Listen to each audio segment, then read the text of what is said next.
The telegram arrived on a Tuesday morning in the summer of 1878, and Willa Bennett stared at the words until they blurred into meaninglessness, her entire future reduced to elegant script on expensive paper that promised her everything except what her heart truly wanted. She stood in the parlor of her father's Boston mansion, surrounded by silk wallpaper and imported furniture, holding an invitation to become Mrs. Theodore Ashworth III, wife to one of the wealthiest railroad magnates in the northeastern states. At 22 years old, Willa had been groomed for exactly this moment. Her education at the finest schools, her impeccable manners, her knowledge of literature and music and art, all of it designed to make her the perfect ornament for a powerful man's arm. Theodore was 43, respected, influential, and, according to everyone who mattered, an exceptional match. Her mother had actually wept with joy when the proposal came. Her father had immediately begun planning the wedding that would unite two fortunes and secure the Bennett family's position in society for generations. But Willa felt nothing except a hollow ache in her chest that had been growing for months. She looked out the window at the manicured gardens, at the iron gates that kept the world at a proper distance, at the life that had been carefully constructed around her like a beautiful cage. Theodore was kind enough, she supposed, in the distant way that powerful men could be kind to things they owned. He had smiled at her exactly 3 times during their brief courtship, if it could even be called that. Mostly he had talked with her father about investments and railroad expansion, while she sat silently, pouring tea and nodding at appropriate moments. "Willa, darling, you must write your acceptance immediately." Her mother swept into the room, already dressed for afternoon calls, her face bright with satisfaction. "The announcement must appear in all the proper papers. We have so much to plan. Mother, I need to speak with you about something." "Of course, dear, but make it quick. Mrs. Pemberton is expecting me at 2, and you know how she despises tardiness." Willa set the telegram down on the mahogany side table, her hands trembling slightly. "I cannot marry Theodore Ashworth." The silence that followed felt like falling through ice. Her mother's expression transformed from confusion to disbelief to something approaching horror. "What did you say?" "I do not love him. I do not even know him. I cannot spend my entire life with a man who sees me as merely another acquisition." "Love?" Her mother's voice rose sharply. "Willa Elizabeth Bennett, this is not some romantic novel. This is your future, your security, your position in society. Love is a luxury that girls of your station cannot afford." "Then perhaps I do not want my station." Her mother actually gasped, pressing a gloved hand to her chest as though Willa had struck her. "You are being hysterical. This is pre-wedding nervousness, nothing more. I will send for the doctor to give you something to calm your nerves." "I am perfectly calm, Mother. For the first time in my life, I am thinking clearly." Willa squared her shoulders, feeling something fierce and bright burning in her chest. "I want more than this. I want to live, truly live, not just exist as decoration in someone's home. I want to make my own choices. I want to find someone who sees me, who understands me, who cares about what I think and feel. Stop this foolishness immediately." But Willa could not stop. The words kept pouring out, months and years of silent compliance finally breaking free. "There is a whole country out there, Mother. Places where people build their own lives, where women can own property and make decisions and be something other than ornaments. I have been reading about the Western Territories, about towns where life is hard but real, where people value substance over appearances." Her mother's face had gone pale. "You are speaking madness. The West is full of savages and criminals and desperate people. It is no place for a lady of quality." "Perhaps I do not want to be a lady of quality. Perhaps I want to be a person." The argument that followed was terrible and swift. Her father was summoned from his study. There were raised voices, threats, ultimatums. Willa stood firm even as her entire world crumbled around her. She refused Theodore Ashworth's proposal. She refused to reconsider. And when her father, red-faced with fury, told her that she would marry Theodore or be cut off entirely, without a penny or a place in their home, Willa felt a strange sense of freedom wash over her. "Then I will leave," she said quietly. "You would not survive a week," her father spat. "Perhaps I will surprise you." She packed that night, taking only what she could carry in 2 carpet bags. Her jewelry, which had been gifts and therefore technically hers, went into a velvet pouch. She took her warmest dresses, her most practical boots, and a single photograph of herself as a child. Before the weight of expectations had settled on her shoulders, she left behind the silk gowns, the useless ornaments, the life that had been planned for her since birth. The note she left on her pillow was brief. "I am sorry to cause you pain, but I must find my own way. Do not look for me. Willa." By dawn, she was on a train heading west. The journey took weeks. Willa traveled from Boston to Chicago, then on to Kansas City, watching the landscape transform outside her window from cultivated gardens to wild prairies. She sold her jewelry piece by piece, careful to get fair prices, hoarding her resources. In each city, she bought newspapers and asked questions about mining towns, about places where a woman with determination might make a life for herself. A shopkeeper in Kansas City told her about Victor, Colorado, a mining town high in the Rocky Mountains that was booming with gold strikes. "They need teachers out there," the woman said, eyeing Willa's fine clothes and educated speech. "Someone like you could make herself useful. Victor, Colorado." Willa memorized the name, the way it felt in her mouth, the promise it seemed to hold. She bought passage on a stagecoach heading south and west, trading her silk dresses for sturdy cotton, her delicate boots for something that could handle rough terrain. With each mile, she felt lighter, as though she was shedding not just clothes, but an entire identity that had never quite fit. The stagecoach journey was miserable. The roads were rough, the other passengers mostly silent men who eyed her with curiosity and suspicion. They bounced through prairie and desert, up into the foothills of the Rockies, through mountain passes that made Willa clutch the seat and pray. But she did not regret her decision, not even when her bones ached from the constant jostling, not even when they stopped at crude-way stations where the food was barely edible. She arrived in Victor on a hot August afternoon, stepping down from the stagecoach into a street that was mostly mud and wagon ruts. The town sprawled across a valley surrounded by mountains, a collection of wooden buildings that looked hastily constructed, as though the gold had been discovered too quickly for anyone to plan properly. Men in dusty work clothes moved purposefully through the streets. The air smelled of pine and smoke and something else, something wild and free that made Willa's heart beat faster. She must have looked completely out of place, even in her practical traveling clothes, because several people stopped to stare as she retrieved her bags from the driver. "First time in a mining town, miss?" The driver tipped his hat to her, his weathered face amused. "Yes, it is." "You meeting someone here?" "No, I intend to find work." His eyebrows rose nearly to his hairline. "Work? What kind of work?" "I was told they might need a teacher." He scratched his jaw, considering. "Well, I suppose they might at that. Most of the children here are running wild. You will want to speak to Mayor Hutchinson. His office is in the building next to the Mercantile." He pointed down the street. "That one there with the painted sign?" "Thank you."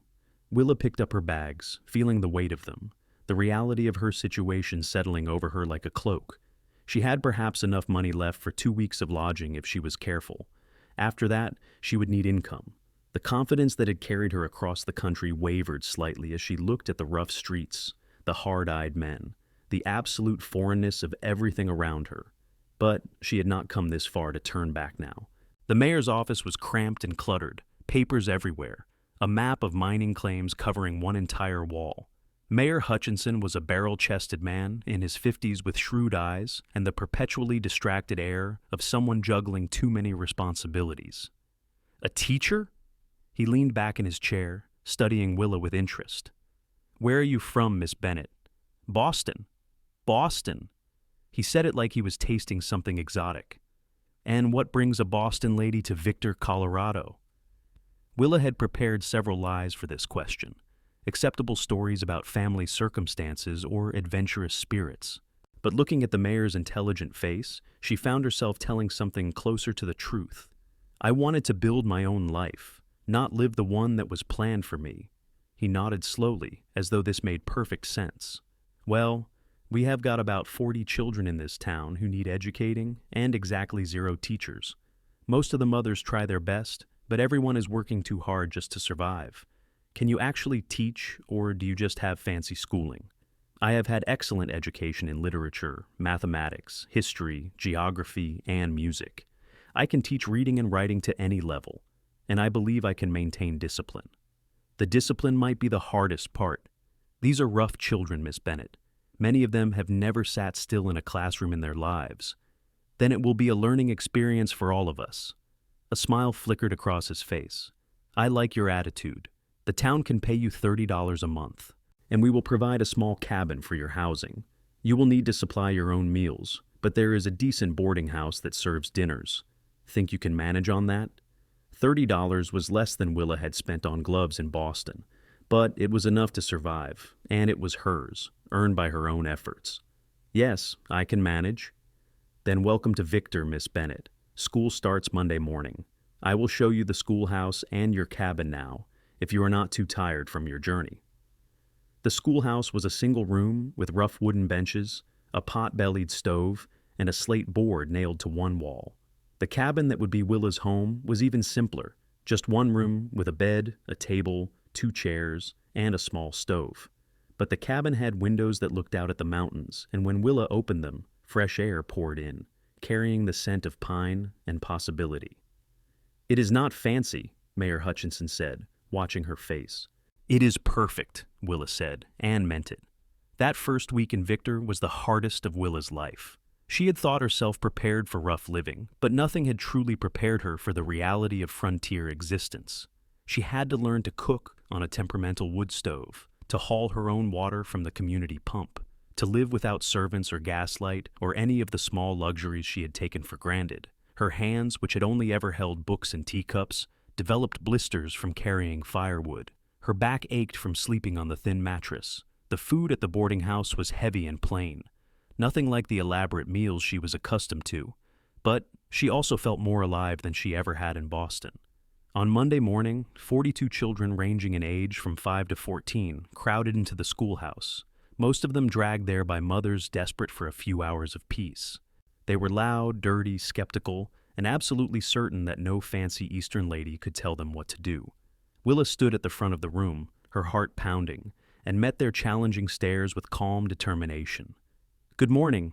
My name is Miss Bennett, and I am your new teacher. We are going to begin with some basic rules." A boy in the back, perhaps 12 years old, folded his arms. "What if we do not want to follow your rules?" "Then you will sit in the corner until you change your mind."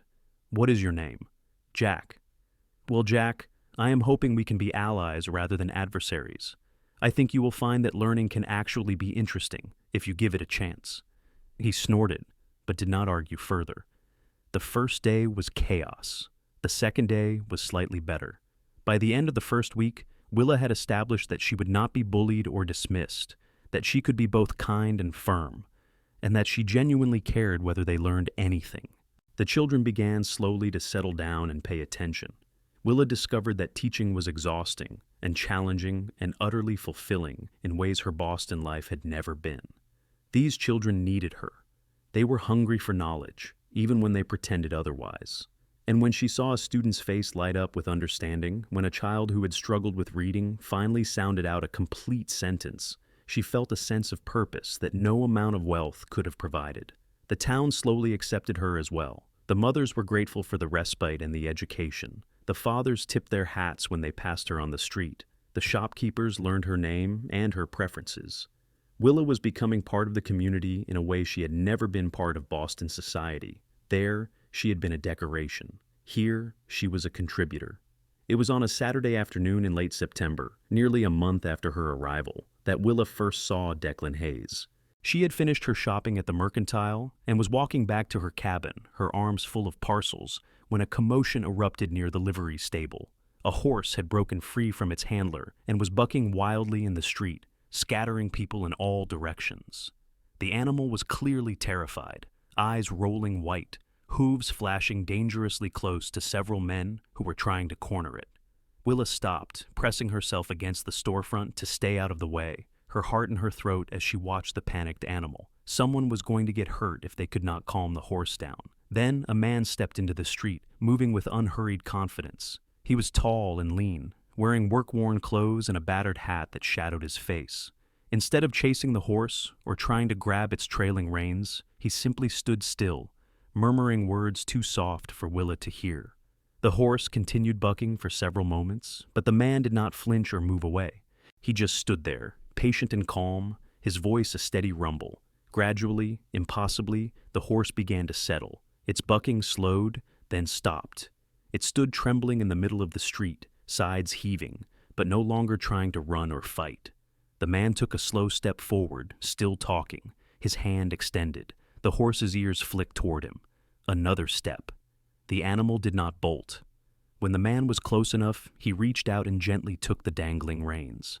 He stroked the horse's neck, continuing to speak in that low, soothing voice. The transformation was remarkable. Within minutes, the terrified animal was standing quietly, nuzzling the man's shoulder as though they were old friends. The handler, a red-faced man in his 30s, rushed over. "I am sorry, Declan. He just spooked at something. I was not expecting him to rear like that. He is all right now, just scared. You might want to check his hooves, though. Sometimes they step on something sharp, and that is what makes them panic."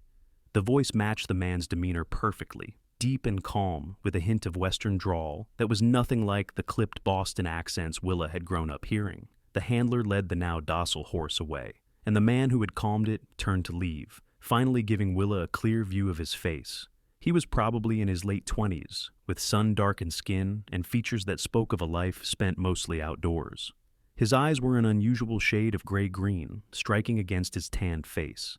There was something in his expression, a quietness, an awareness, that caught Willa's attention and held it. He was not handsome in the conventional sense, not polished like the men she had known in Boston, but there was something compelling about him, something solid and real. His gaze swept the dispersing crowd and landed on her. For just a moment, their eyes met, and Willa felt a jolt of recognition that made no sense at all. She had never seen this man before in her life, but something in her responded to something in him, an understanding that bypassed words and logic entirely. Then he tipped his hat politely and walked away, disappearing around the corner of the livery stable before Willa could even think about looking away. "That is Declan Hayes," a voice said beside her. Willa turned to find Mrs. Patterson, one of the mothers whose 3 children attended her school. The woman was smiling knowingly. "He has a small ranch up in the hills. Keeps to himself mostly, but he is the best horseman in the county. People bring him their problem animals, and somehow he always manages to gentle them." "He was remarkable with that horse," Willa said, trying to sound casual even as her heart continued its odd, rapid beating.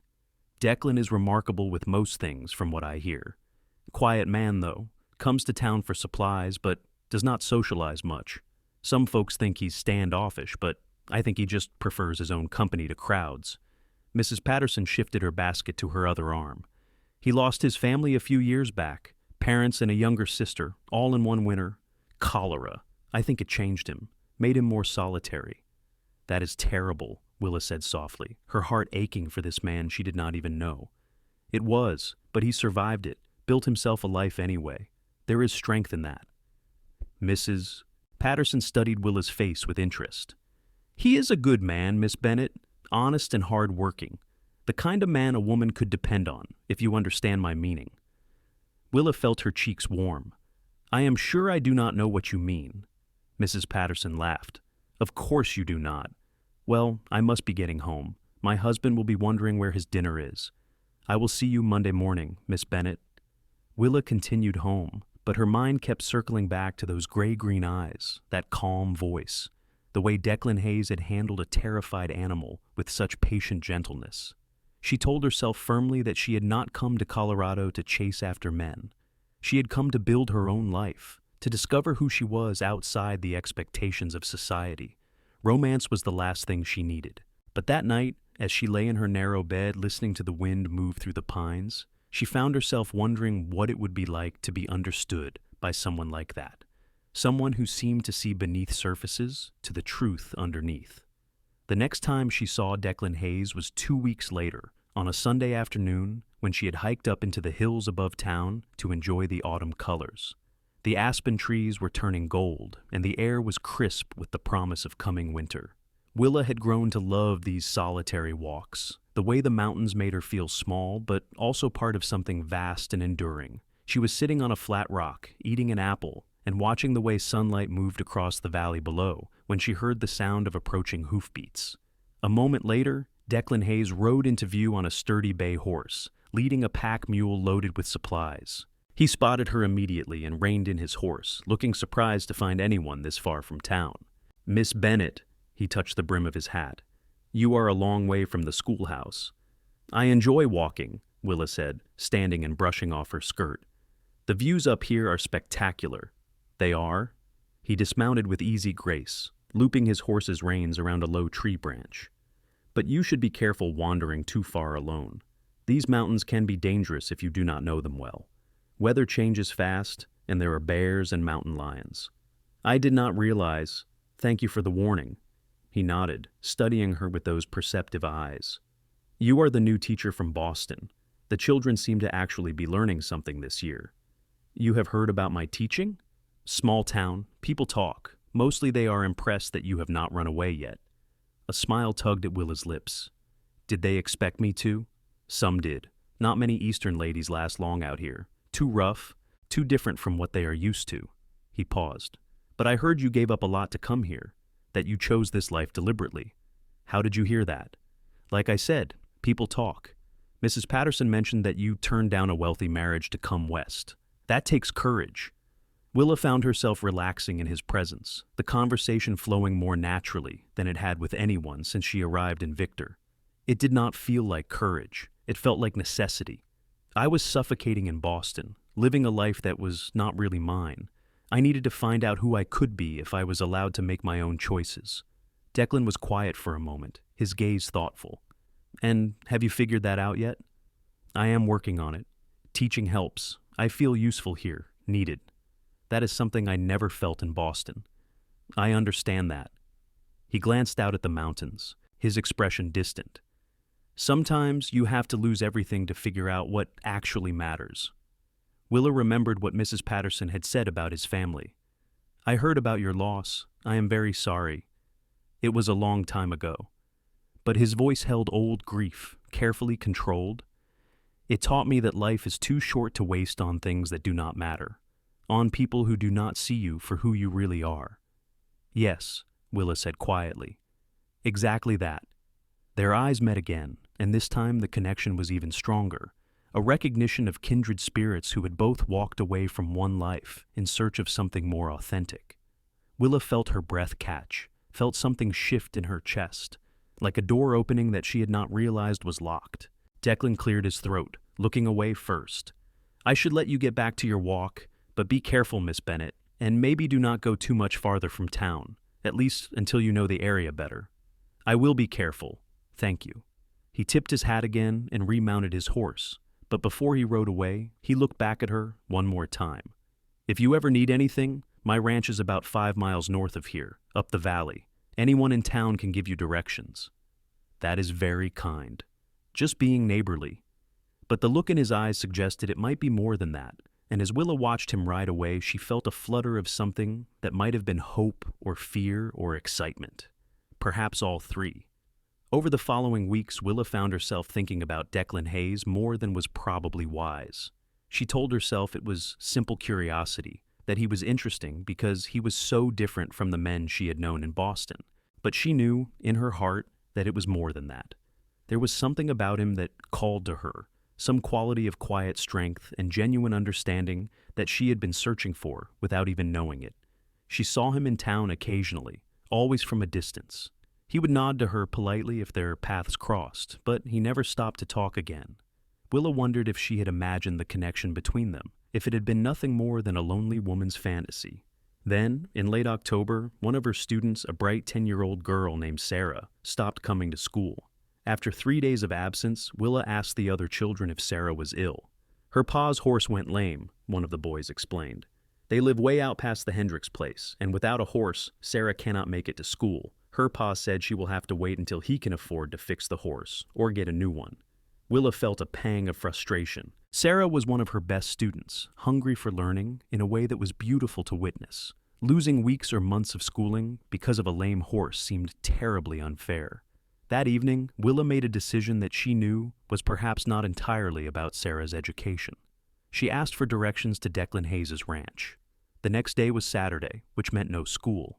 Willa woke early, dressed in her most practical clothes, and set out walking north along the rough wagon road. The morning was cold but beautiful, frost glittering on the grass, her breath making clouds in the still air. The 5 miles took her nearly 2 hours, but she did not mind.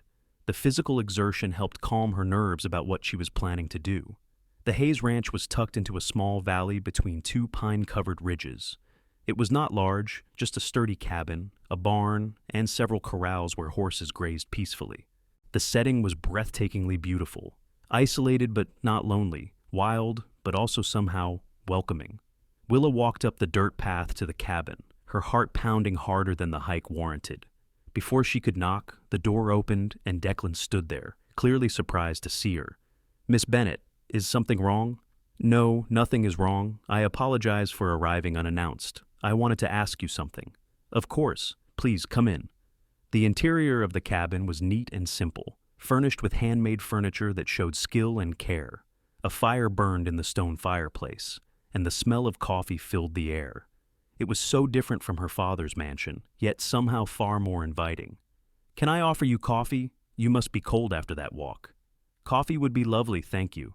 He poured her a cup from the pot by the fire, and they sat at his small table, the morning light streaming through the window between them. "So, what did you want to ask me?" Declan's voice was gentle, patient, giving her time to gather her thoughts. Willa wrapped her hands around the warm cup. "One of my students, Sarah Morrison, has stopped coming to school because her father's horse went lame. The family lives too far out for her to walk. I heard that you work with horses, that you can sometimes heal them when others cannot. I was wondering if you might be willing to look at the Morrison horse. I do not know if they can pay you, but I thought perhaps we could work something out." Declan was quiet for a moment, studying her face. "You walked 5 miles to ask me to help a student's family. Sarah is a wonderful student. It breaks my heart that she is missing school through no fault of her own." A slow smile spread across Declan's face, transforming his serious expression into something warm and genuine that made Willa's pulse skip. "You really care about those children." "Of course I do. That is why I teach." "No, it is more than that. You could teach because it is a job, a way to support yourself. But you teach because you actually care whether these children learn, whether they have opportunities. That is rare, Miss Bennett. That is special." Willa felt her cheeks warm under his regard. "Will you help?" "I will ride out to the Morrison place this afternoon and see what I can do for their horse. And if they cannot pay, that is fine. Consider it my contribution to Sarah's education." "Thank you, truly thank you. Thank you for coming all the way out here to ask. It shows the kind of person you are." He paused, then added, "Would you like to see the horses before you head back to town? You came all this way. Seems a shame not to give you a proper tour." Willa knew she should probably decline, should maintain proper distance, but she found herself nodding. "I would like that very much." They spent the next hour walking around his property, Declan explaining his work with horses, introducing her to each animal like they were old friends. He told her about the bay mare who had been beaten by a previous owner and was just now learning to trust again, about the young gelding he was training for ranch work, about the old stallion who had been his father's favorite and now lived out his retirement in peace. "You do not just train them," Willa said, watching the way he moved among the animals with such natural ease. "You understand them. You see them as individuals, not just tools." "They are individuals. Each one has their own personality, their own fears and preferences.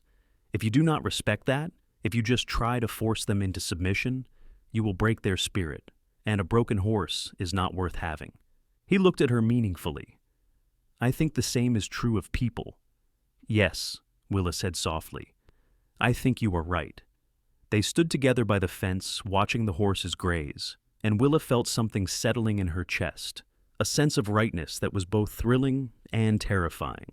This man understood things about life, about freedom and authenticity, and the importance of being seen for who you truly were, that no one in Boston had ever understood. He spoke to something deep in her soul that she had barely known existed. "I should get back to town," she said reluctantly. "It is a long walk. Let me saddle up a horse and give you a ride. It will be faster and easier than walking. I do not want to impose. It is not an imposition. Besides, I need to head toward town anyway to pick up some supplies I ordered. The ride back to Victor was magical. Willa sat in front of Declan on his bay horse, acutely aware of his presence behind her, his arms on either side of her holding the reins, his voice by her ear as he pointed out landmarks and told her stories about the area. The horse moved smoothly beneath them, and the autumn landscape spread out in all directions, gold and green and breathtakingly beautiful. When they reached the edge of town, Declan reined in the horse. "I will let you off here, if that is all right. Would not want to start talk. Thank you for the ride, and for agreeing to help Sarah's family. It is my pleasure." He helped her dismount, his hands steady on her waist, and for a moment they stood very close, his face only inches from hers. Willa could see flecks of gold in his gray-green eyes, could feel the warmth radiating from him. Her breath caught. "Miss Bennett," he said softly. "Willa, may I call you Willa?" "Yes." "Willa, I want you to know that I think what you did, leaving everything to come here and build your own life, is one of the bravest things I have ever heard of. And I would like very much to know you better, if you would be willing." Her heart was hammering so hard she was sure he could hear it. "I would like that too. Then perhaps you would join me for dinner sometime. I could come to town next Saturday if you are free." "I am free." His smile was like sunrise. "Good. I will call for you at 6. He rode away and Willa stood watching until he disappeared around a bend in the road, her hand pressed to her chest where her heart was doing wild, joyful things. She had come to Colorado to find herself, to discover what kind of life she wanted to build. She had not expected to find someone who might want to build that life alongside her. But now that possibility was shimmering in front of her like light on water, and she could not help but hope. The week until Saturday felt impossibly long. Willa threw herself into her teaching, but her mind kept wandering to Declan's smile, to the way he had said her name, to the feeling of safety and rightness she had felt in his presence. Several of the mothers noticed her distraction and exchanged knowing looks. On Wednesday, Sarah Morrison returned to school, practically glowing with excitement. "Miss Bennett, the most wonderful thing happened. A man came to our ranch and healed our horse. Pa said it was a miracle. He did something to the horse's leg, wrapped it specially, and gave Pa medicine and instructions. He said the horse should be fine in a few weeks, and meanwhile he loaned us one of his own horses so I could come back to school. Is that not amazing?" "That is very amazing," Willa said, her chest tight with emotion. "I am so glad you are back, Sarah. Pa asked who sent the man, and he said you did. So, thank you, Miss Bennett. Thank you for caring." That evening, Willa sat in her cabin and allowed herself to feel the full weight of what was happening. She had left Boston to escape a life planned by others, to find authenticity and purpose. And she had found those things in teaching, in this community, in the wild beauty of Colorado. But now, there was also Declan, who seemed to understand her in ways no one ever had, who looked at her like she was someone worth knowing, not just decorating. The thought of letting him into her heart was frightening. Caring about someone meant risking loss, meant becoming vulnerable. But perhaps that was what real life was. Not the safe, controlled existence her parents had planned for her, but something messy and uncertain and infinitely more meaningful. Saturday evening arrived, and Willa dressed with more care than she had in weeks, choosing her best dress, one that was still practical for frontier life, but also flattering. She felt like a girl preparing for her first dance, nervous and excited in equal measure. Declan arrived exactly at 6, dressed in clean clothes with his hair still damp from washing, looking handsome and slightly uncomfortable in his obvious effort to be presentable. The sight of him made Willa smile. "You look beautiful," he said, his voice holding quiet sincerity. "Thank you. You look very nice yourself." They walked to the boarding house together, drawing curious glances from everyone they passed. Willa could practically feel the gossip starting, but she found she did not care. Let people talk. She was done living her life according to others' expectations. Dinner was simple but good, and the conversation flowed easily. They talked about everything and nothing, about childhoods and dreams and disappointments. Declan told her about growing up on his parents' small ranch, about learning to work with horses from his father, about the devastation of losing his whole family in a single season. "I almost left after they died," he admitted. "Thought about selling the ranch and just drifting. It felt impossible to stay in a place that held so many memories.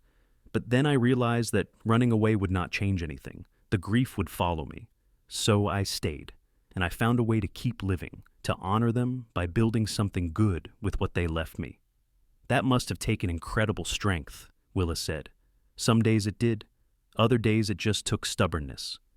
He smiled slightly. But I am glad I stayed. This place has become mine, in a way it never was before. I have built a life that feels authentic, that reflects who I am rather than just continuing what my parents started. I think that is what I am trying to do too, Willa said. Figure out who I am when I am not just playing the role everyone expects. And who are you? The question was not casual. Declan was truly asking, truly wanting to know, and Willa found herself answering with more honesty than she had shown anyone. I am someone who wants to matter, not because of family connections or wealth or social position, but because of what I contribute, what I create. I want to be useful and needed and valued for my mind and my heart, not just my appearance or my ability to pour tea gracefully. I want to live fully, to experience things, to make choices that might be mistakes but are at least my own mistakes. I want to be free. You are free, Declan said softly. You made yourself free when you walked away from that marriage, from that whole life. That takes courage that most people never manage. Sometimes I am not sure if it was courage or selfishness. It was courage. Selfishness would have been marrying a man you did not love and making both of you miserable. Courage was choosing uncertainty over comfort, risk over safety. I admire that, Willa. I admire you. The look in his eyes made her heart race. There was attraction there, yes, but also something deeper, something that looked like recognition and respect and genuine affection. This was not how Theodore Ashworth had looked at her, like she was a beautiful object to be acquired. Declan looked at her like she was a person, complex and valuable and worthy of being truly known. After dinner, they walked slowly through town, not ready for the evening to end. The October night was cold but clear, stars brilliant overhead, the mountains dark silhouettes against the sky. They talked about books they loved, about the changes coming to the West with railroads and telegraph lines, about whether progress was always good or sometimes a loss of something important. I think both can be true, Declan said. Progress can make life easier, safer, more connected, but it can also erase the wild places, the spaces where people can still live free and make their own choices without society's rules pressing in on all sides. Like Victor, Willa said. Like Victor, for now anyway. But it is changing even here. In 10 years, this place might look completely different. That makes me sad. Me too. But maybe that is why we have to appreciate it now, while it still exists. Maybe that is why we have to build the lives we want now, before the world changes too much. They had reached Willa's cabin. She turned to face him, not wanting the evening to end, but not sure how to prolong it without being forward. I had a wonderful time tonight, she said. So did I. Willa, I would like to see you again, regularly if you are willing. I know you came here to be independent, not to get tangled up with someone, but I cannot help how I feel. There is something about you that speaks to me, that makes me want to know everything about you, to be part of your life. Willa took a breath, feeling like she was standing on the edge of something vast and important. I feel the same way. It frightens me a little. I have only been here 2 months. I am still figuring out who I am and what I want. But when I am with you, I feel like myself in a way I never have before. Like you see the real me and appreciate her. I do see you, and what I see is remarkable. He reached out and took her hand, his touch warm and careful, giving her every opportunity to pull away if she wanted. Willa did not pull away. She stood there in the starlight, holding the hand of this man who understood her, who valued her, who made her feel both safe and exhilarated, and let herself imagine what it might be like to build a life not just alone, but with someone who truly saw her. "May I kiss you?" Declan asked softly. "Yes." He leaned in slowly, giving her time, and when his lips met hers, it was gentle and sweet, and nothing like the few cold kisses Theodore Ashworth had given her during their brief courtship. This felt like connection, like promise, like the beginning of something real. When they pulled apart, Willa was breathless. "Good night, Willa," Declan said, his voice rough with emotion. "Good night." She watched him walk away, her hand pressed to her lips, feeling like her entire world had just shifted on its axis. Over the following weeks, Willa and Declan fell into a pattern of spending time together whenever they could. He came to town twice a week, and they would have dinner together, walk through the streets talking for hours, finding countless things to discuss and share. On Sundays, Willa would ride out to his ranch, and he would teach her about horses, show her the work he was doing, cook her simple meals in his cabin while they talked about their lives and dreams. Willa found herself opening up to him in ways she never had with anyone. She told him about her childhood in Boston, about the suffocating expectations and the loneliness of always having to be perfect. She told him about the night she had walked away from everything, about the fear and freedom of that decision. She even told him about the lingering guilt she felt for hurting her parents, even though she knew staying would have destroyed her. "You did the right thing," Declan assured her. "Maybe someday they will understand that. But even if they do not, you still did the right thing. You get one life, Willa. You cannot live it for other people." He shared things with her too, stories about his family that were both painful and precious, about his struggles to keep the ranch going after his parents died, about the loneliness of the last few years, and his resignation to a solitary life. "I thought I was content alone," he said one evening as they sat by his fireplace, watching flames dance. "I thought I had made peace with the idea that I would never find someone who understood me. Then you walked into my life, and everything changed. Suddenly alone was not enough anymore." "I know what you mean," Willa said. "I came here determined to be independent, to prove I did not need anyone. But independence and connection are not mutually exclusive. Are they? I can be my own person and still want to share my life with someone." "Exactly." He took her hand, threading his fingers through hers. "Willa, I am falling in love with you. I know it is fast. I know you might not feel the same way yet, but I needed you to know. You are everything I did not know I was looking for. You are brave and smart and compassionate. You see the world in ways that challenge me and inspire me. And when I am with you, I feel like the best version of myself." Willa's eyes filled with tears. "I am falling in love with you too. I think I have been since that first day I saw you calm that frightened horse. You have this way of seeing beneath surfaces, of understanding what really matters. You make me feel valued not for what I can be for you, but for who I actually am. That is what I was searching for, even though I did not know it." He pulled her close, and she rested her head against his chest, listening to the steady beat of his heart. This was what she had given up everything to find, not just independence, but authentic connection with someone who truly knew her.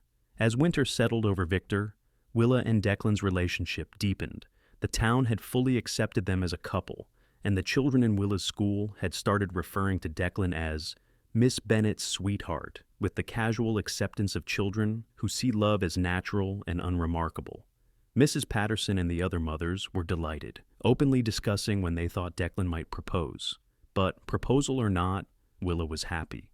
She loved her teaching, loved her life in Victor, loved the person she was becoming in this wild, beautiful place. And she loved Declan, loved the way he challenged her thinking, the way he listened when she talked about her students or her ideas, the way he respected her independence even as he made clear his desire to be part of her life. In December, a letter arrived from Boston. Willa recognized her mother's handwriting and almost threw it away unopened, but curiosity won out, and she carefully broke the seal. The letter was stiff and formal, her mother's pain evident in every carefully chosen word. They had heard rumors that Willa was living in a mining town in Colorado, teaching school and associating with cowboys. Her father was willing to forget her disobedience if she would come home immediately. Theodore Ashworth had married someone else, but there were other suitable men who would overlook her absence if her father made it worth their while. She belonged in Boston, with her family and her own kind. This frontier foolishness needed to end. Willa read the letter twice, then walked to her small stove and held the paper over the flames until it caught fire, watching her mother's words turn to ash. She felt no regret, no second thoughts. Boston was her past, Victor was her present, and, she hoped, her future. That evening she told Declan about the letter. "Are you tempted at all," he asked, "to go back, to have your old life restored?" "Not even slightly. That life was never mine, Declan. It was a costume I wore, a role I played. This is real. You are real. What we have is real. I would not trade that for all the wealth and social position in Boston. I am glad, because I would not know how to survive losing you now." On Christmas Eve, Declan took Willa on a sleigh ride up into the mountains. The world was white and silent, snow covering everything in sparkling blankets. The only sound, the jingle of harness bells and the shush of runners through powder. They rode to a high meadow, where the view of the valley below was spectacular. Victor spread out like a toy town, smoke rising from chimneys, lights beginning to glow in windows as dusk approached. Declan reined in the horse and turned to Willa, his expression nervous and determined. "I have something I want to ask you." "Yes?" He reached into his coat pocket and pulled out a small wooden box. Inside was a ring, simple silver with a small blue stone. "It was my mother's. She would have wanted you to have it, I think. She always said that when I found a woman who understood my heart, I should hold on to her with everything I had." He took a breath. "Willa Bennett, will you marry me? Will you let me spend the rest of my life loving you and supporting your dreams and building something real with you?" Willa felt tears spilling down her cheeks, joy flooding through her so powerfully she could barely breathe. "Yes, yes, absolutely yes." He slipped the ring onto her finger, and it fit perfectly, as though it had been made for her. Then he kissed her deeply, and Willa kissed him back, pouring all her love and hope and gratitude into that moment. She had walked away from everything to find herself, to find freedom, to find a life that mattered, and she had found all of that and more. She had found a man who understood her completely, who valued her for exactly who she was, who wanted to build a future based on mutual respect and genuine love. "I love you," she whispered against his lips. "I love you too, so much." They sat together in the sleigh as stars began appearing overhead, planning their future. They would marry in the spring, a simple ceremony in Victor, with the whole town invited. Willa would continue teaching as long as she wanted, and Declan would expand his horse training business. They would build a life together on his ranch, a partnership of equals, both of them free to be themselves while also creating something beautiful together. "Are you happy?" Declan asked. "Happier than I ever imagined possible."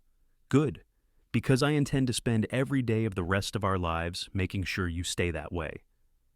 The wedding took place in late April 1879, when the aspen trees were just beginning to leaf out in brilliant green and wildflowers dotted the meadows with color. The whole town turned out, packing the small church, spilling out into the street. Willa wore a simple cream-colored dress she had made herself, with wildflowers in her hair. Declan wore his best clothes and looked at her like she was the most beautiful thing he had ever seen. Mayor Hutchinson officiated, beaming with pride at the couple he had helped bring together, even if indirectly. "We are gathered here today to witness the marriage of Declan Hayes and Willa Bennett, two people who came to Victor seeking different things but found each other. Their love is a testament to the power of authenticity, of being true to yourself and open to possibility. May their marriage be blessed with joy, partnership, and deep understanding." When it came time for vows, Declan spoke first, his voice steady and sure. "Willa, you are the bravest person I know. You walked away from everything to find yourself, and in doing so, you found me. I promise to honor your independence, to support your dreams, to see you truly, and love you completely for the rest of my life. I promise to be your partner, your friend, your confidant. I promise that we will build a life together based on mutual respect and genuine affection, where both of us can be fully ourselves. I love you, and I am honored to become your husband." Willa's voice shook slightly with emotion as she replied, "Declan, you have shown me what real love looks like. Not ownership or control, not expectation or obligation, but true partnership between equals. You understand my heart in ways no one else ever has. You make me want to be brave, to take risks, to live fully. I promise to love you honestly, to support your work and your dreams, to build a home with you, where we can both be free and authentic. I promise to be your partner in all things, through whatever joys and challenges life brings. I love you, and I am honored to become your wife." They exchanged rings, kissed to thunderous applause, and walked out of the church into brilliant sunshine, officially beginning their life together. The celebration lasted well into the evening, with music and dancing and more food than Willa had ever seen in Victor. Her students presented her with a hand-drawn card signed by all of them, thanking her for being their teacher and congratulating her on marrying the horseman. Mrs. Patterson cried happy tears. Mayor Hutchinson made a toast about the civilizing influence of good women on frontier towns, which made Willa and Declan exchange amused glances. As the sun set, painting the mountains in shades of pink and gold, Declan took Willa's hand and led her away from the party, toward the wagon that would take them home to their ranch. Their ranch now, the place where they would build their life together. "Are you ready?" he asked. "I have never been more ready for anything in my life." They drove through the twilight, surrounded by the wild beauty of Colorado, heading toward their future. Willa thought about the girl she had been in Boston, trapped and suffocating, desperate for something she could not name. That girl had been so brave to walk away from everything, to risk everything on the hope that there was something better waiting. And there had been. There had been this town, these mountains, this life, this man. There had been love that was real and partnership that was genuine and a future that was hers to shape. "Thank you," she said quietly as they pulled up to the cabin. "For what? For seeing me, for understanding me, for loving me the way you do. Thank you for giving me the chance. Thank you for being brave enough to come here, to give us a possibility."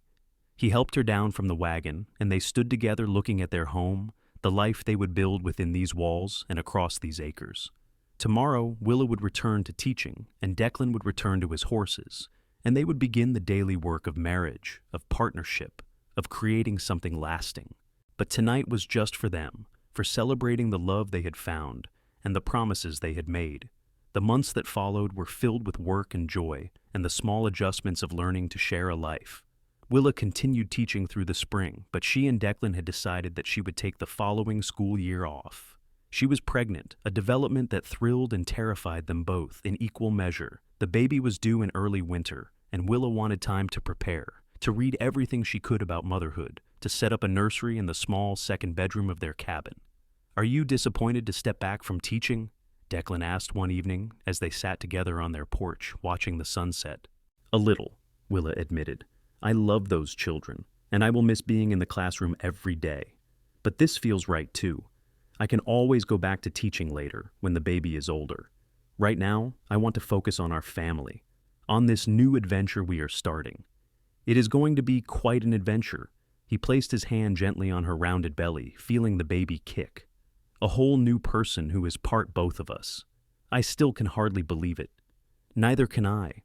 Sometimes I think about that girl in Boston, reading the telegram proposing marriage to Theodore Ashworth, and I can barely recognize her.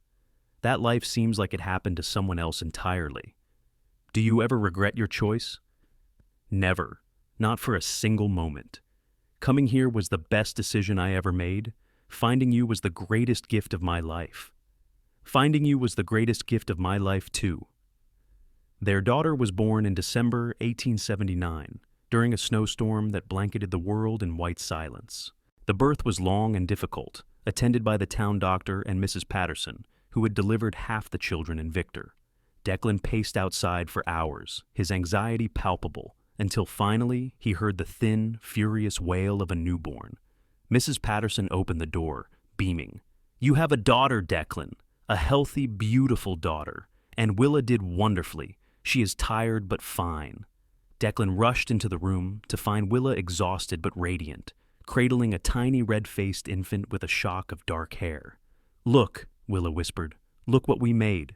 He sat carefully on the edge of the bed, staring in wonder at his daughter. She was so small, so perfect, so miraculous. "She is beautiful. You are beautiful. I love you both so much. We need to name her." They had discussed names for months, but had never quite settled on anything. Now, looking at his daughter's face, Declan thought about his mother, about the woman who had taught him to be gentle with frightened things, who had shown him that strength and kindness were not opposites.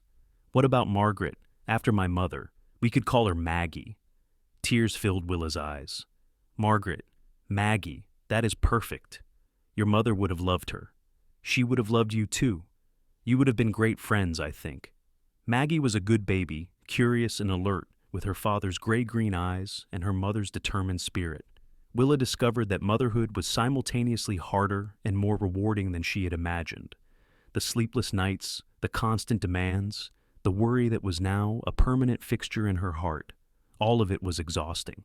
But watching Maggie discover the world, seeing Declan's tenderness with his daughter, feeling the fierce protective love that consumed her, it was all worth it. This was family, real and messy and beautiful, built on love rather than obligation. When Maggie was 6 months old, Willa received another letter from Boston. This one was from a cousin she had been close to as a child, writing to inform her that her father had passed away suddenly from a heart condition. Her mother was devastated and alone, the family fortune diminished by poor investments. The cousin thought Willa should know, even if there was no expectation that she would return. Willa showed the letter to Declan, her emotions complicated and confusing. "I do not know what I am supposed to feel. Sad? Guilty? Relieved?" "Whatever you feel is all right," Declan said gently. "He was your father, even if your relationship was difficult. It is natural to grieve, even when things were complicated. I think I am mourning what could have been more than what was. If he had been different, if he had been willing to see me as a person rather than a possession, we could have had a real relationship. But he was not able to do that, and now he never will be. Do you want to write to your mother?" Willa thought about it for a long time. Finally, she drafted a brief letter expressing condolences and offering an olive branch of sorts. She told her mother about Declan, about Maggie, about her life in Victor. She did not apologize for her choices, but she tried to explain them in a way her mother might understand. She ended by saying that if her mother ever wanted to visit Colorado to meet her granddaughter, she would be welcome. She never received a reply, and Willa found she was not surprised. Her mother could not forgive her for choosing her own path, for rejecting the life that had been planned. That was sad, but it was also not Willa's burden to carry. She had built a good life, a real life, with people who loved and valued her. That was enough. The years passed in the way that good years do, quickly but full of meaningful moments. Willa returned to teaching when Maggie was 2, bringing her daughter to the schoolhouse where Maggie played quietly in the corner while Willa taught. The children adored having a baby in the classroom, and Maggie grew up surrounded by big kids who read to her and played with her and taught her things Willa and Declan never would have thought of. When Maggie was 4, Willa gave birth to twin boys, Thomas and James, who were loud and energetic and kept both parents perpetually exhausted. Declan's horse training business was thriving, with people bringing animals from all over the territory for him to work with. They built an addition onto the cabin to accommodate their growing family, turning it into a real home filled with noise and laughter and love. Victor was changing too.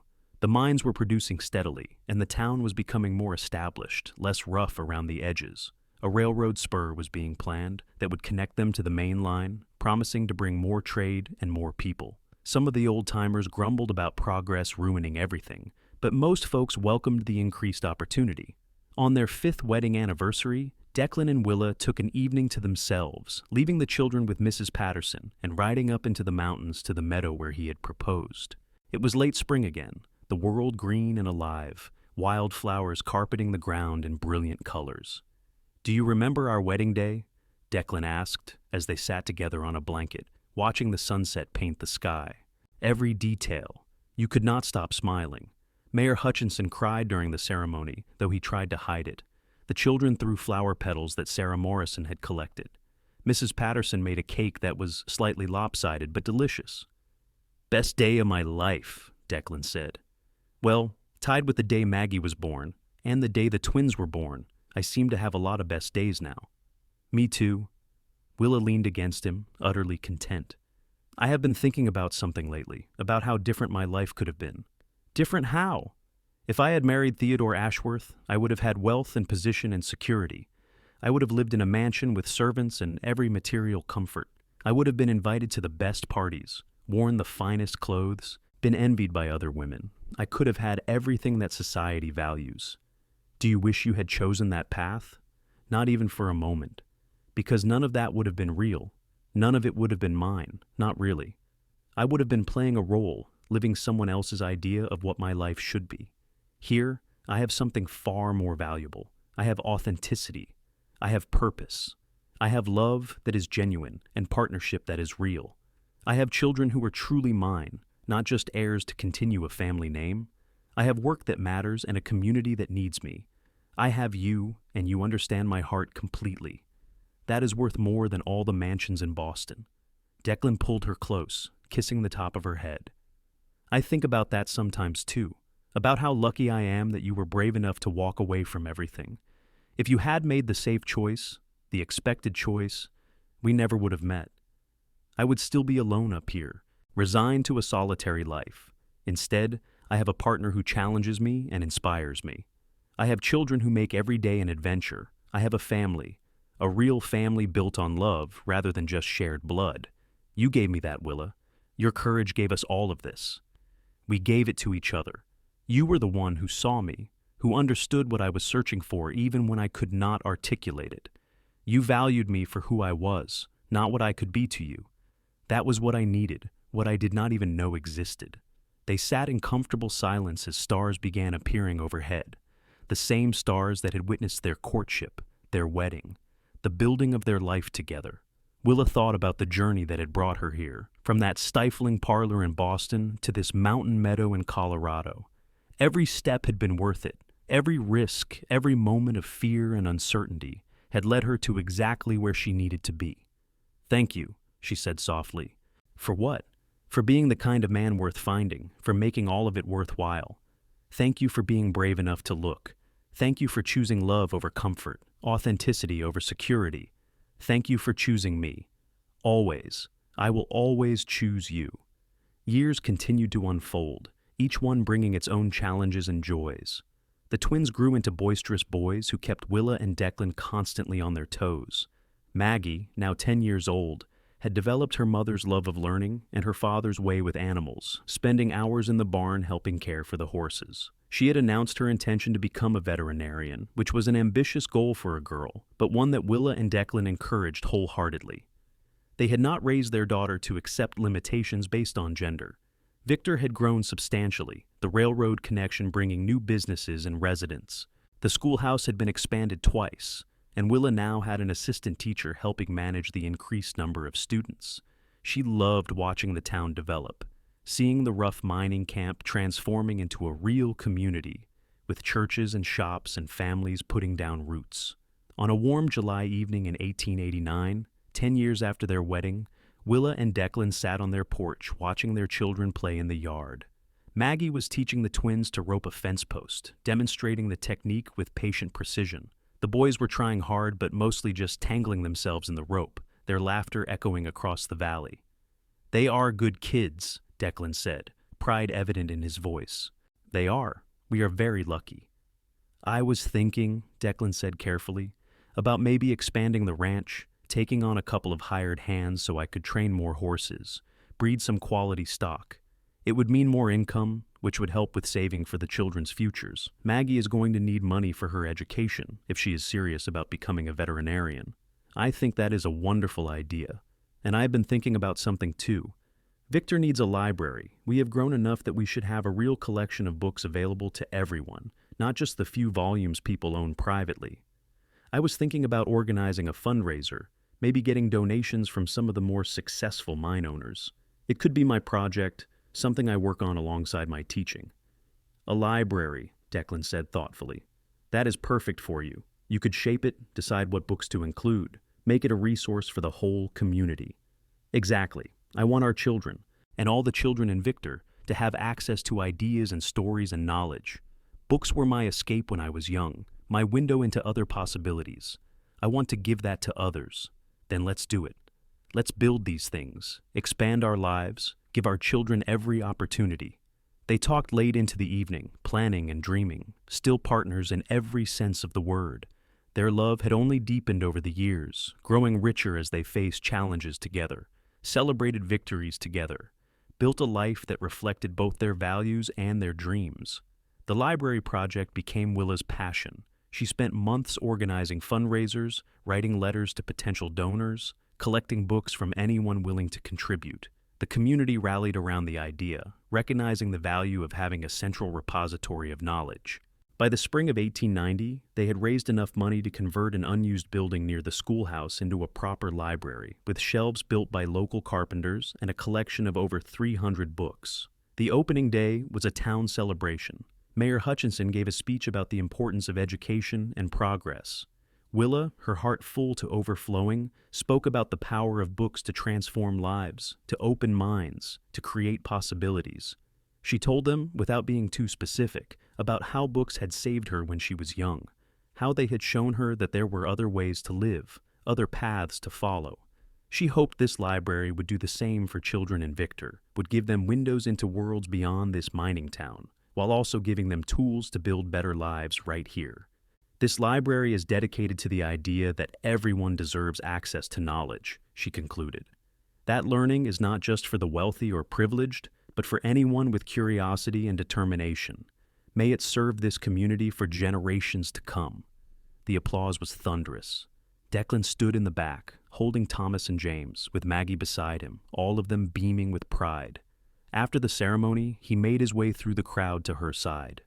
"That was beautiful," he said, kissing her cheek. "You are remarkable, Willa Hayes." "We are remarkable," she corrected. "Everything I have accomplished has been possible because of your support, your partnership. We did this together, just like we do everything."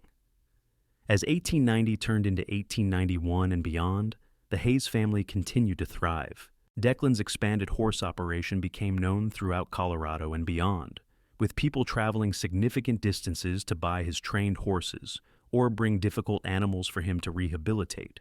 Willa balanced teaching with running the library, finding immense satisfaction in both roles. She loved introducing children to books, watching their faces light up when they discovered a story that spoke to them. Maggie, now a teenager, was exactly as determined as Willa had been at that age. She devoured every book about animals and medicine she could find, and she spent every spare moment helping her father with the horses.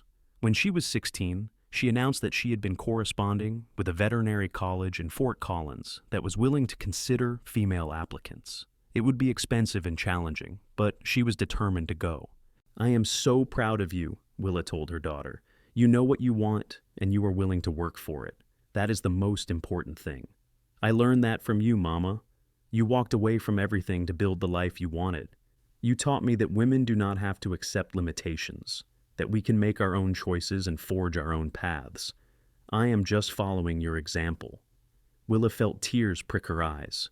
This was what she had hoped for, what she had fought for, not just for herself, but for her daughter. The chance to choose, to build a life based on passion and purpose rather than society's expectations. The twins, now 12, were different from their serious sister. They were playful and adventurous, more interested in exploring the mountains and getting into mischief than academics. But they were good boys with kind hearts, and Willa and Declan loved them fiercely, accepting them for who they were rather than trying to force them into predetermined molds. In the summer of 1895, Willa turned 39 years old. She and Declan had been married for 16 years, and she could honestly say she had never regretted her choice, not for a single moment. They were no longer young, and their life was far from easy. Running a ranch and a household was hard work. Teaching and managing the library was exhausting. Money was sometimes tight, and there were always challenges to overcome. But their life was real, built on genuine love and mutual respect. They made decisions together, supported each other's dreams, raised their children to be independent thinkers. Willa woke each morning next to a man who truly knew her, who valued her mind as much as her presence, who was her partner in every sense of the word. That was worth more than all the wealth and comfort she had left behind in Boston. One evening that summer, as they sat together on their porch watching the sunset, as they had done countless times before, Declan took her hand. "Do you remember what you said on our 5th anniversary? About how you could have had everything but chose to find real love instead?" "I remember. I have been thinking about that a lot lately, about all the years we have had together, all the life we have built. And I realized that you did not just find real love, Willa. You found yourself. You became the person you were always meant to be, free from other people's expectations and limitations. That took incredible courage, and I am honored that I have been part of that journey." Willa squeezed his hand, her heart full. "I did find myself, but I also found you, and that made everything else possible. You gave me a safe place to explore who I was, to try new things, to grow and change. You understood my heart completely from that very first moment. That understanding, that acceptance, allowed me to bloom in ways I never could have in Boston. We gave that to each other," Declan said. "You freed me too, from loneliness and resignation. You showed me that life could be more than just surviving, that partnership and love and family were still possible even after loss. We saved each other, I think." "We did." They sat in comfortable silence, hands intertwined, watching the mountains turn purple in the fading light. Their children's voices drifted from inside the house, arguing about something inconsequential. The horses whinnied softly in the corral. Somewhere in the distance, a coyote called. All the sounds of home, of the life they had built together. "I love you," Willa said simply. "I love you too. Always."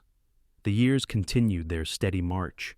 Maggie went off to Fort Collins at 18, determined and brilliant, ready to tackle veterinary school despite the challenges of being one of very few women in the program.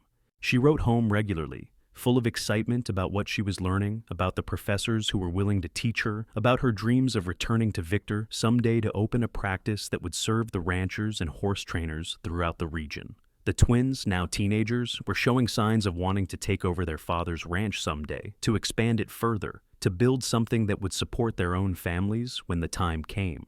Willa and Declan encouraged them, taught them everything they knew about horses and land management, and the importance of treating animals with respect. In 1899, as the century drew to a close, Willa was invited to give a speech at a women's suffrage meeting in Colorado Springs. The state had granted women the right to vote 6 years earlier, and the organizers wanted to hear from women who had built independent lives, who could speak to the importance of female autonomy and choice. Willa accepted, though public speaking outside of her classroom and library still made her nervous. Declan accompanied her on the trip, providing moral support. When she stood before the assembled women, she spoke from her heart about her journey from Boston to Victor, about walking away from wealth and security to find authenticity and purpose. "I was raised to believe that marriage and social position were the pinnacle of female achievement," she told them, "that my value lay in my ability to be ornamental, to enhance my husband's status, to produce heirs who would carry on his name. But I knew, deep in my soul, that I was meant for something more, so I walked away from everything to find what this something more might be. What I discovered is that women are capable of far more than society has traditionally allowed. We can teach, we can run businesses, we can contribute to our communities in meaningful ways. We can be partners with our husbands rather than possessions.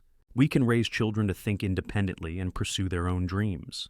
But we can only do these things if we have the freedom to choose our own paths, if we have the legal rights and social support to make decisions about our own lives.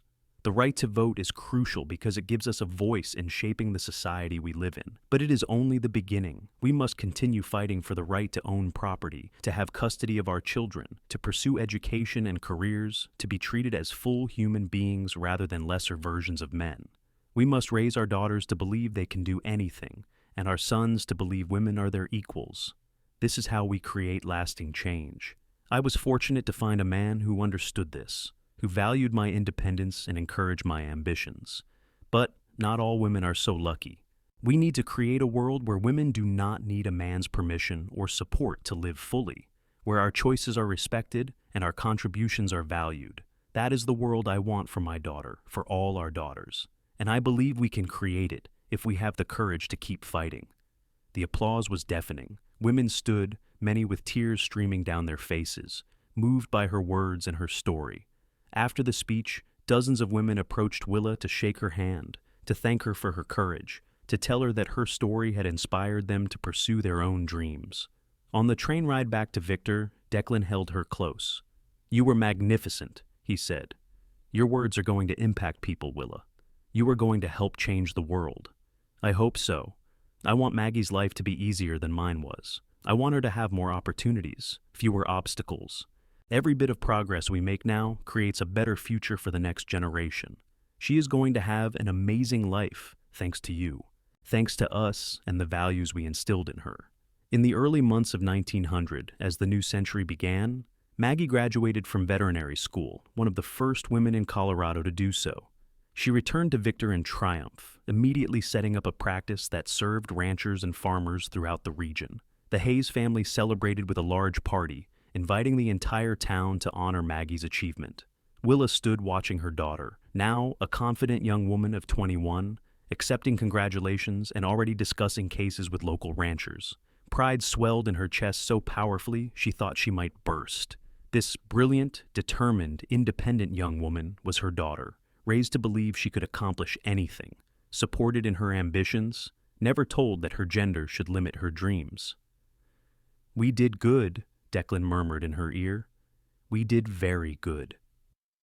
Later that year, Thomas announced his engagement to a sweet young woman named Anna, who worked at the mercantile.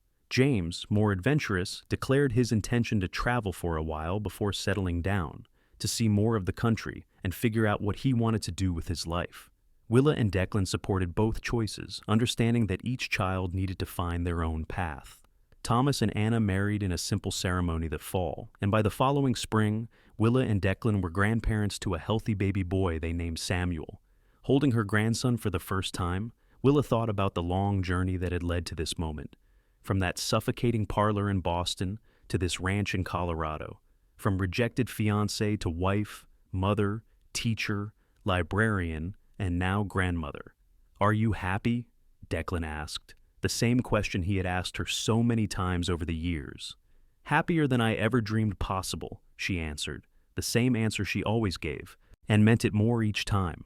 The years of the new century brought continued joy and occasional sorrow. James returned from his travels and settled on a small ranch of his own, a few miles from his parents, finally ready to put down roots.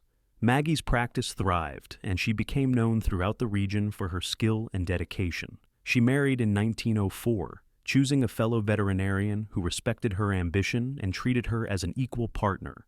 They built a house in Victor and talked about raising children who would be as free as Maggie had been to pursue their dreams. Victor continued to evolve, the mining boom gradually slowing, but the community remaining strong. The library Willa had founded now held over 1,000 books and served as a gathering place for educational programs and community meetings. The school had expanded again, now with multiple teachers and students from across the region.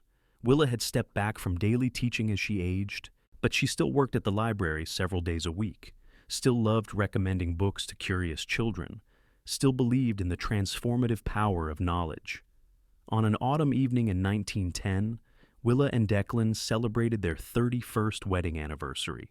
They were both 62 now, their hair gray, their faces lined with years of laughter and hard work. But they still held hands as they walked, still talked for hours about everything and nothing, still looked at each other with love and appreciation.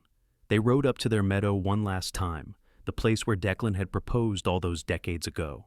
The aspens were gold again, just as they had been that first time, and the view of the valley was as spectacular as ever. 31 years, Willa marveled. Where did the time go? Into building a life, into raising children, into loving each other. Declan pulled her close, and she rested her head on his shoulder as they sat together on the same flat rock where she had been sitting the day they had their second conversation. "I have been thinking about writing a book," Willa said, "about my journey from Boston to here, about choosing authenticity over comfort, about finding real love. I think it might help other women who are feeling trapped, who need to know that there are other options. You should write it. Your story deserves to be told. It is our story, really, about two people who found each other and built something real. Then we will write it together. Tell the truth about what it takes to create an authentic life, to be true to yourself even when it is terrifying." They sat in comfortable silence, watching the sun set over the mountains they had called home for more than 3 decades. Willa thought about the girl she had been, standing in that Boston parlor with a telegram in her hand, facing the most important decision of her life. She had been so scared, so uncertain, taking such an enormous risk with no guarantee of success. But she had been brave. She had chosen herself, her dreams, her future over safety and security. And that choice had led her to this man, this life, this incredible journey. She had walked away from everything society valued and found something infinitely more precious, a life built on love and respect and genuine partnership. "Thank you," she said for perhaps the 1,000th time. "For what?" Declan asked, as he always did. "For understanding my heart, for seeing me truly, for being the kind of man worth finding. Thank you for being brave enough to look, for choosing love over everything else, for building this beautiful life with me." As stars began appearing in the darkening sky, Willa Bennett Hayes felt profound gratitude wash over her. She could have had wealth, she could have had status, she could have had everything society promised would make her happy. But she had chosen something better. She had chosen freedom and authenticity and real love. She had chosen a cowboy who understood her heart completely, who valued her mind as much as her presence, who had been her partner and friend for more than 3 decades. And in making that choice, she had gained not just a husband, but a true partner, not just children, but independent, ambitious offspring who were making their own marks on the world, not just a house, but a home filled with love and laughter and purpose. She had built a life that mattered, that reflected her values and her dreams, that was utterly and completely her own. The decision to walk away from Boston, from Theodore Ashworth, from everything she had been raised to want, had been the best choice she had ever made. Every risk, every moment of fear and uncertainty had been worth it to arrive at this moment, this life, this love. As they rode home under the stars, Declan's arms around her keeping her warm against the autumn chill, Willa smiled. She had everything that truly mattered, not wealth or position or social status, but love that was real, partnership that was genuine, a life that was authentically hers. That was the greatest treasure of all, worth more than all the mansions in Boston, more precious than all the wealth in the world. She had chosen real love, and real love had given her everything.